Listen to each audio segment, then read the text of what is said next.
Behind the iconic faces of Mount Rushmore lies a hidden secret that most people don't even know exists. Tucked away behind Abraham Lincoln's profile, there's a mysterious chamber, unfinished, concealed, and holding a fascinating history. Sculptor Gutzon Borglum designed this Hall of Records to preserve America's legacy, but it was never completed. So what's inside, and why did Borglum believe it was so important for future generations?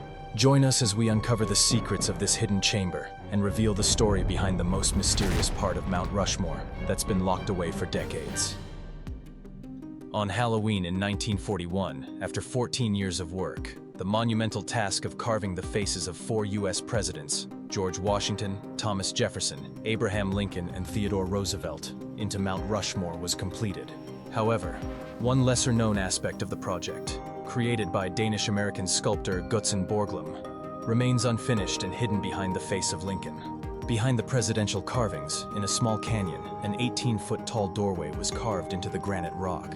It resembles an ancient tomb entrance like those found in Egypt. The passage leads into an empty chamber roughly 75 feet long with a 35-foot-high ceiling. The walls are marked with holes that once held dynamite, creating a honeycomb effect. Some red numbers, possibly painted by Borglum, provide instructions for removing rock. Borglum envisioned this space as a time capsule, a message not for contemporary generations but for future civilizations or even extraterrestrial visitors, centuries or millennia from now. It should come as no surprise that the man who put massive heads in a mountain was larger than life himself. The Idaho-born son of a Danish immigrant, Gutzon Borglum had already earned quite a reputation by the time South Dakota's state historian approached him about carving a mountain in the Black Hills. Rumor had it that an argument over the proper gender of the angels he had carved for the Cathedral of St. John the Divine in New York City led him to smash all of the statues in frustration, though cathedral officials maintain this wasn't the case. Likewise, a conflict with his funders during a commission to carve Robert E. Lee into the side of Georgia's Stone Mountain ended in his dismissal, after which he destroyed his models and had a warrant issued for his arrest. He was a proud man, and he wasn't about to let anyone dull his legacy. As Borglum embarked on the 14-year, $1 million project that would define his career, he was less concerned with the technical challenges of carving 4 60-foot faces into a mountain, and more focused on how he and his work would be remembered long after he was gone. After all, the builders of Stonehenge remain an enigma to this day. How could future civilizations, or even extraterrestrial visitors, understand the legacy of the United States without some kind of guide? To make sure he was never forgotten, Borglum began work on a hidden room designed as a time capsule that would preserve a message for the future. Construction on Mount Rushmore began in 1927, and Borglum's work on his Hall of Records began in 1938. Positioned just behind the hairline of Abraham Lincoln, Borglum envisioned this chamber as a treasure trove of knowledge about the mountain and the country it commemorates. The room was intended to house historical documents, such as the U.S. Constitution and the Bill of Rights, along with artifacts that would provide a complete record of America's story. Visitors would enter through an 18-foot-tall doorway, climb an 800-foot rock staircase, and gaze up at a gold-plated eagle with a wingspan of 38 feet. Unfortunately, the U.S. government didn't share Borglum's ambitious vision.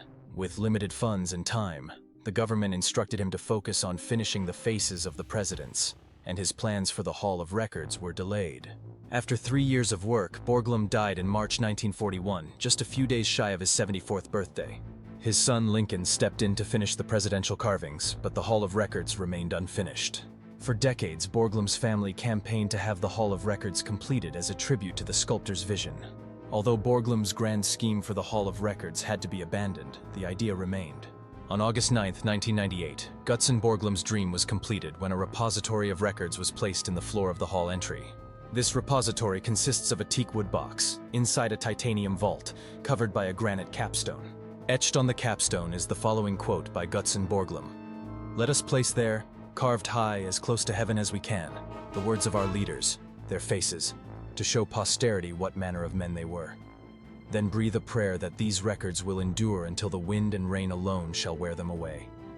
The repository contains 16 porcelain enamel panels. Inscribed on the panels is the story of how Mount Rushmore came to be carved, who carved it, the reasons for selecting the 4 presidents depicted on the mountain, and a short history of the United States. This repository is left as a record for people thousands of years from now who may wonder how and why Mount Rushmore was carved.